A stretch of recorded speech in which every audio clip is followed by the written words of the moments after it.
नमस्कार, स्वागत है सभी आंगनबाड़ी सेविका सहायिका बहनों का हमारी आज की सच्ची खबरों में। तो बहनों, सबसे पहले तो मैं आप सभी को बधाई देना चाहती हूँ। सभी बहनों को महाशिवरात्रि की हार्दिक शुभकामनाएं। भगवान शिव आप सभी की मनोकामनाएं पूर्ण करें, आपको राज्य कर्मचारी का दर्जा मिले, पोषण ट्रैकर की समस्या खत्म हो। अब मैं चलती हूँ आदेशों की तरफ। तो सबसे पहले बताना चाहूँगी, जिन बहनों ने कल यानी अपना पोषण ट्रैकर पर सामुदायिक गतिविधि नहीं की है हैंड वॉश डे वाली, तो उसको जाकर के आज कर दे अपना। तो देखिए, हकेल राजस्थान महिला एवं बाल विकास संयुक्त कर्मचारी संघ, तो इसका मतलब ये ना समझें आपका राजस्थान का है तो राजस्थान का, ये यूपी बिहार सभी के लिए है जानकारी भरा आदेश, इसलिए हम इसको दिखा रहे हैं। तो देखिए 25 यानी कल का है ये लेटर। किसके लिए लिखा गया इसको देख लें। माननीय निदेशक महोदय, महिला एवं बाल विकास विभाग राजस्थान जयपुर, तो इन्होंने निदेशक जी के लिए ये लिखा है। अब इसमें क्या लिखा है, विषय है ई केवाईसी वो फोटो कैप्चर से पोषण ट्रैकर पोषण वितरण व्यवस्था को रोकने के बाबत, यानी पोषण ट्रैकर पर जो THR जो राशन की व्यवस्था की गई है कि फोटो कैप्चर होगा तभी वो वितरण होगा, नहीं तो नहीं होगा। तो इसके रोकने के आदेश मांगे हैं, इसको रोका जाए। उपरोक्त विषयांतर्गत सानुरोध निवेदन है कि राजस्थान प्रदेश सहित पूरे भारत वर्ष में ई केवाईसी व फोटो कैप्चर से पोषण वितरण व्यवस्था में अत्यंत रुकावटें परेशानी आ रही हैं, जिसके चलते पूरे देश प्रदेश में शिक्षण एवं पोषण व्यवस्था पूरी तरह से प्रभावित हो रही है, जिससे कार्यकर्ताओं में भयंकर असंतोष की भावना उत्पन्न होना स्वाभाविक है।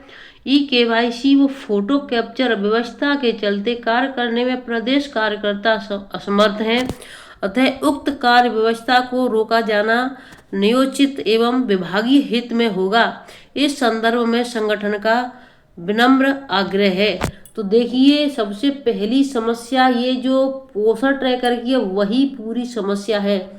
कई कई जगह ऐसी हैं जहाँ पर नेटवर्क बिल्कुल भी नहीं आता है। स्कूलों में तो क्या, उनके गांव देहात में नहीं आता है। तो बहनें गांव देहात में लगी हुई हैं तो उनके लिए बहुत बड़ी समस्या, एक चुनौती है। लेकिन बहनें किसी न किसी कार्य कर रही हैं, किसी न किसी तरीके से कर रही हैं, लेकिन यहाँ से आगे समस्या बढ़ती जा रही। इसको पोषण ट्रैकर को ही बंद हो जाना चाहिए। इसमें आगे पहला देखिए, पहली मांग है सभी कार्यकर्ताओं को दिए गए मोबाइल फोन गुणवत्ता में के हीन थे, उनको दिए लगभग 8 वर्ष पूर्ण हो चुके हैं, जो वर्तमान में कबाड़ बन चुके हैं। अतः स्मार्टफोन 5G के उपलब्धता के साथ पूरी डेटा व्यवस्था स्थायी व्यवस्था कराई जाए। दूसरा है ग्रामीण क्षेत्रों में नेटवर्क व्यवस्था सही नहीं होना, साथ ही पूर्व की लगी कार्यकर्ताओं की शैक्षिक योग्यता सेकेंडरी से कम होना।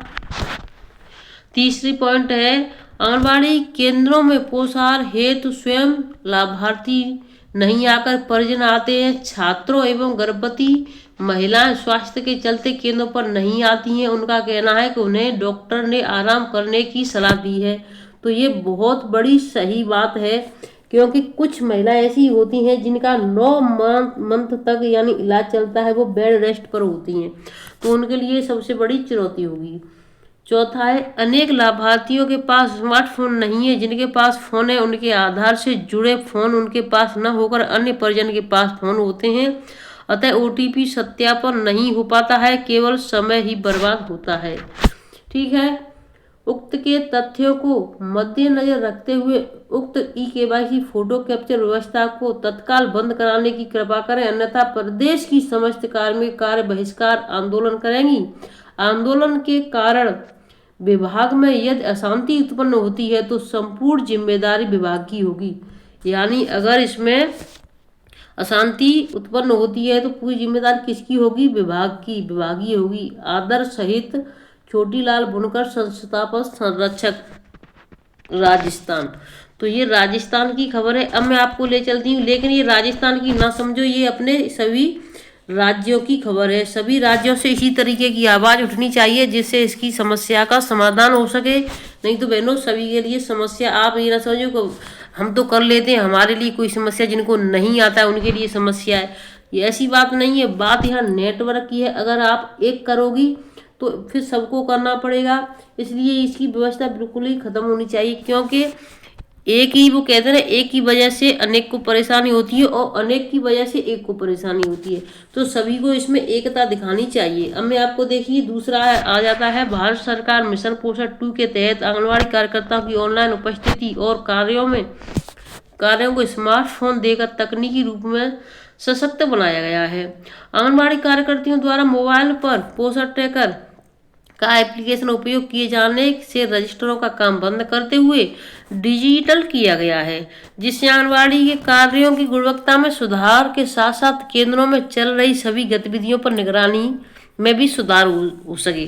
तो देखिए सरकार की यही है कि यानी आंगनबाड़ी केंद्र पर आ रही है या नहीं आ रही है, कार्य कर रही है कि नहीं कर रही है, उन्हें जो ऑनलाइन कार्य होता है उससे तुरंत पता चल जाता है। अब देखिए इसमें है, वर्तमान समय में देश भर में कुल 12,56,000 स्मार्टफोन आंगनबाड़ी वर्करों को उपलब्ध कराए गए हैं। ये स्मार्टफोन आंगनबाड़ी कार्यकर्तियों के अतिरिक्त मुख्य सेविका और ब्लॉक समन्वय को भी वितरित किए गए हैं।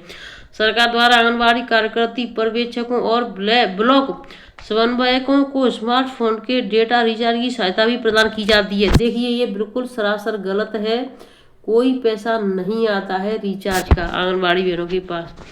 विभाग का मानना है कि कुपोषित बच्चों की पहचान करने और समय पर कार्रवाई करने के लिए लंबाई और वजन के मापदंडों की नियमित निगरानी आवश्यक है। आंगनबाड़ी केंद्रों में इन्फेक्टोमीटर, स्टेडियोमीटर, बच्चे के वजन मापने वाला स्केल, माता और बच्चे का वजन मापने वाला स्केल जैसे ग्रोथ मॉनिटरिंग उपकरणों को उपलब्ध कराए गए हैं। ये सब बिल्कुल गलत है, जो भी कराए गए थे वो खत्म हो चुके हैं। 2-2, 3-3 साल 4 साल हो गई, तो अब कुछ नहीं है बहनों के पास, गर्भवती का वजन मापने वाली भी मशीन नहीं है। और बोल दिया जाता है कि आपको ग्राम प्रधान देंगे या आपकी एनएम देंगी, एनएम कहती है आप अपनी मैडम से मांगो। ये बहुत बड़ी समस्या बन चुकी है।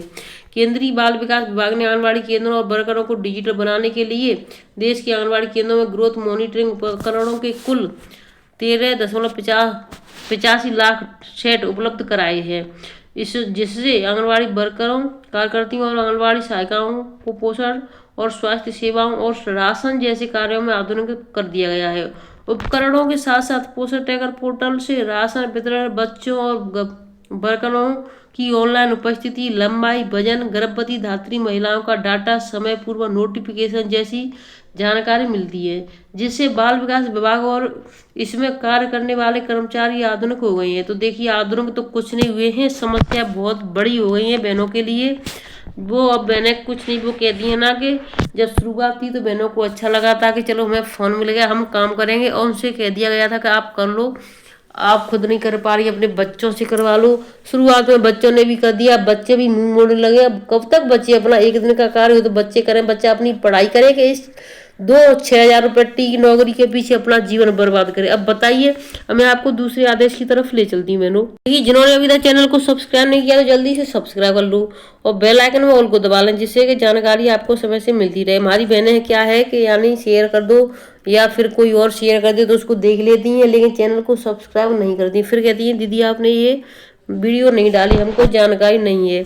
जिस किसी को अगर जानकारी नहीं है तो चैनल को सब्सक्राइब कर लें। मांगे पूरी कराने के लिए कर रहे संघर्ष, प्रदेश अध्यक्ष। ये सादाबाद की खबर है।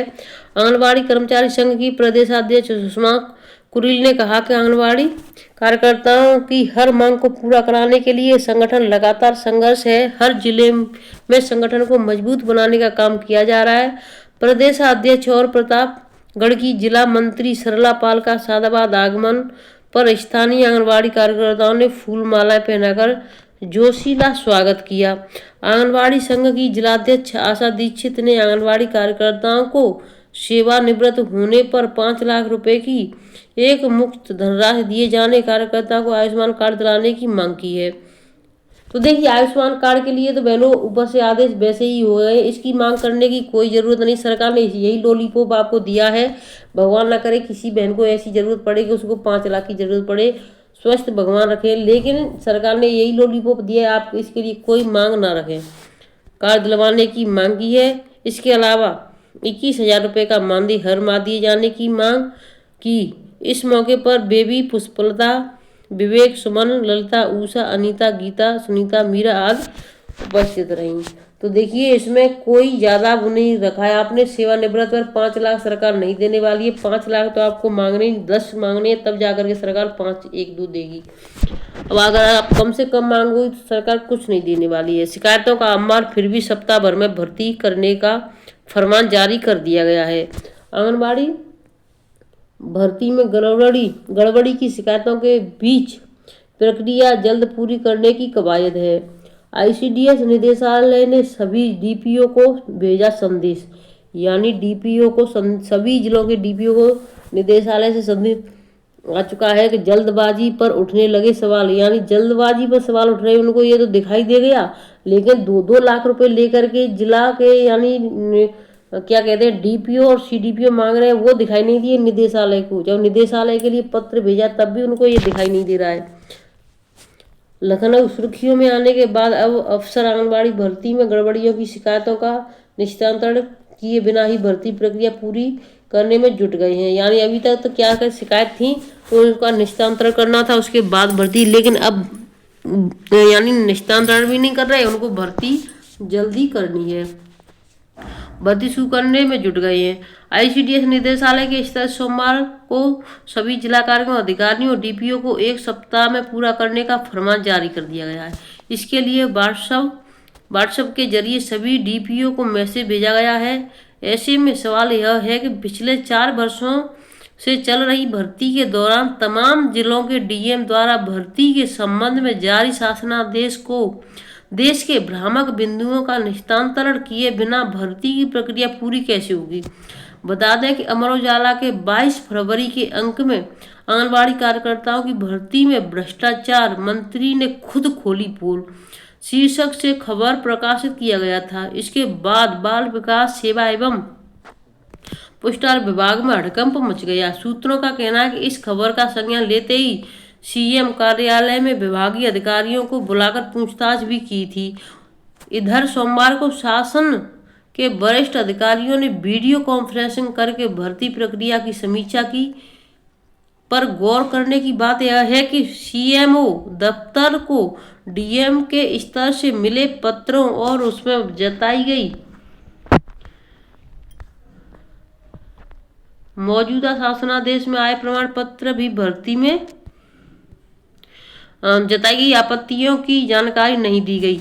जबकि बीते 5 वर्षों के दौरान 1 दर्जन से अधिक जिलों से भर्तियां में धांधली की शिकायतें होती रही हैं। कई जिले के अभ्यर्थी तो हाईकोर्ट में याचिका दाखिल कर चुके हैं। अब इसमें आगे और क्या, इसको भी मैं आपको दिखा देती हूँ। विसंगतियों को दूर किए बिना ही हो रही भर्ती। 2021 में शुरू हुई भर्तियों के लिए शासनादेश द्वारा जारी गाइडलाइन में पात्रता के मानकों से संबंधित कई बिंदुओं के भ्रामक होने की बात सामने आई थी। लिहाजा कई जिलों के डीएम और डीपीओ के समय समय पर शासन और निदेशालय को पत्र लिखकर समाधान पूछते रहे। कई मानकों में सुधार भी किया गया, लेकिन अभी भी आय प्रमाण पत्र समेत कई मानकों को लेकर भ्रम की स्थिति है। आय प्रमाण पत्र बना कमाई का जरिया। मौजूदा शासनादेश में आय प्रमाण पत्र भी भर्ती करने वाले के लिए कमाई का जरिया बन गया है। दरअसल तहसीलदार द्वारा विगत आय प्रमाण पत्र को 3 वर्ष तक के लिए वैध मानने का प्रावधान है, जबकि आंगनबाड़ी भर्ती के लिए जारी मौजूदा शासनादेश में से 6 महीने तक ही वैध मानने का प्रावधान किया गया है। तमाम जिलों में अभ्यर्थी यह आरोप लगा रहे हैं कि आय प्रमाण पत्र की वैधता के आधार पर पात्र होने के बाद भी तमाम अभ्यर्थियों को भर्ती प्रक्रिया से बाहर किया जा रहा है। विधायक मनोज पांडे ने इस मुद्दे को 2 दिन पहले सदन में भी उठा चुके हैं। उनका कहना है कि आय प्रमाण पत्र जारी करने तथा उसकी वैधता सीमा निर्धारित करने का अधिकार राजस्व विभाग को है, अन्य को नहीं है। कई बार जारी हुए शासनादेश सभी में रही खामियां, यानी शासनादेश कई बार जारी हुए, भर्तियां भी कई बार हुई। आंगनबाड़ी बहनों का यानी जो अभी आंगनबाड़ी तो मैं नहीं कह सकती, लेकिन जिन बहनों ने फॉर्म भरे उनका पैसा भी खर्च हुआ, लेकिन भर्ती एक बार भी नहीं हुई। कई बार जारी हुए शासनादेश सभी में रही खामियां। वर्ष 2021 में पहली बार आमंत्रित आवेदन में ईडब्ल्यूएस को आरक्षण न देने की वजह से अटक गई थी भर्ती प्रक्रिया। हालांकि संशोधन शासनादेश जारी कर विसंगति को ठीक किया गया, लेकिन इसकी वजह से ही कई महीने तक भर्ती अटकी रही थी। 21 मार्च 2023 को जारी संशोधित शासनादेश के आधार पर पोर्टल बनवाकर आवेदन पत्र आमंत्रित किए गए, लेकिन शुरू से ही इस शासनादेश एवं भर्ती पोर्टल में ढेर सारी कमियां रहीं। कई जिलों के डीएम, सीडीओ और डीपीओ ने समय समय पर शासन और निदेशालय को पत्र भी लिखा है। बीपीएल 2021 के शासनादेश में परिभाषित था, लेकिन 2023 में जारी संशोधित शासनादेश में बीपीएल सीमा का कोई उल्लेख नहीं किया गया है। तो देखिए इस तरीके से होती हैं भर्तियां, सभी को इधर से उधर अटका देते हैं और भर्ती हो नहीं रही है, लेकिन भर्ती के नाम पर पैसा पूरा खर्च हो रहा है। बहनों, वीडियो को मैं यहीं पर रखती हूँ, अगर समय मिला तो शाम को फिर मिलेंगे नई अपडेट के साथ। समय नहीं मिला तो फिर कल सुबह की वीडियो में ही मिलेंगे। तो जैसा भी समय होता है हम आपको पूरा लाइव दिखाएंगे। वीडियो को पूरा शेयर कर देना, चैनल सब्सक्राइब कर लेना। धन्यवाद।